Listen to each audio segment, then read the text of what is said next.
Hi, do you feel like in this online business season, the cost of running a business online is completely and totally out of control? Am I the only one feeling that all of these companies that we use to run our online businesses, all of these CRMs, all of these platforms that we have to use, they added the AI features. They hired very expensive developers to add those AI features, and they have the infrastructure. And now they have to raise the prices. And now that's what they're actually doing. They're raising the prices. And am I the only one feeling that this is a bubble that's going to burst? And financially, it's all on us customers.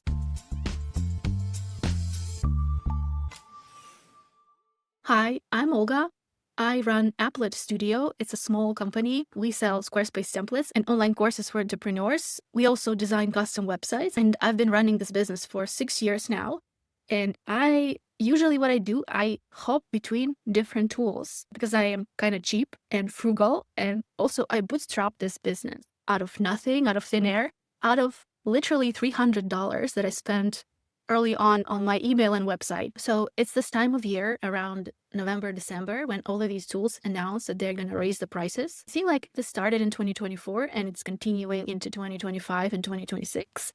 So these tools hook us on the affordable plans. Then they strip the features from the basic plan and they try to move us to a higher plan, which has the features behind another paywall or credits. And then they rebrand these features as improvements and added value.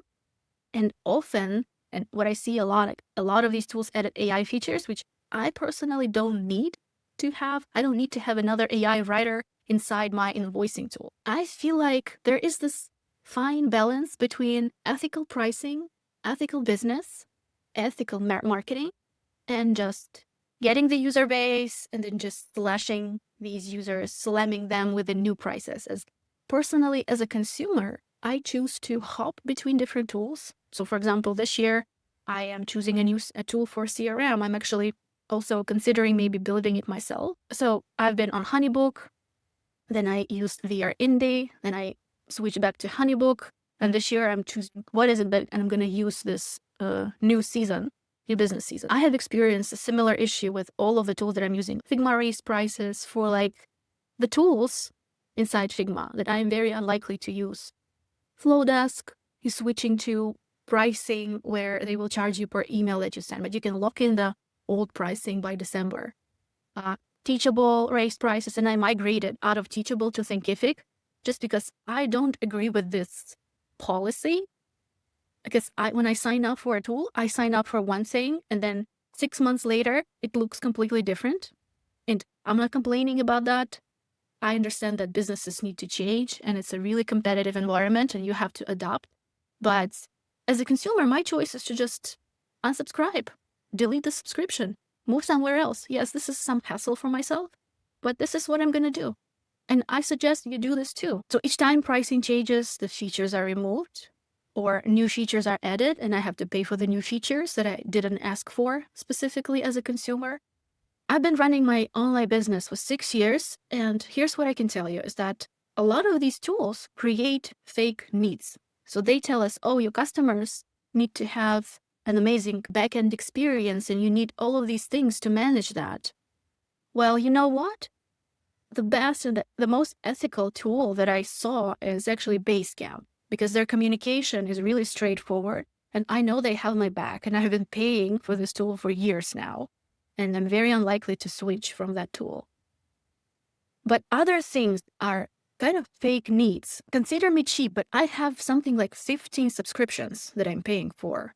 So anytime somebody is raising the price, it's kind of annoying for me, right? As a business owner. A lot of these tools are unavoidable, like email and website. You just have to have it, right? But a lot of these tools are pretty avoidable. So my strategy is to subscribe monthly, see if I need it, and then unsubscribe, and then resubscribe when I need it. And recently I negotiated a deal with one of the tools because when I resubscribed, it turned out they removed half of the features from the original plan. And I emailed them and I was like, why? Can you give me the original features? And they did. So as consumers, we have voice in this. This is AI slop and AI bubble. and we just have to vote with our dollar or other currency for that matter. P.S. I'm gonna link a blog post under this video where I'm gonna list all of the tools that I'm currently using to run Applet Studio. So Squarespace template shop, custom client work, and course management. A lot of things, a lot of moving parts, lots of SEO done here behind the scenes. So check it out below.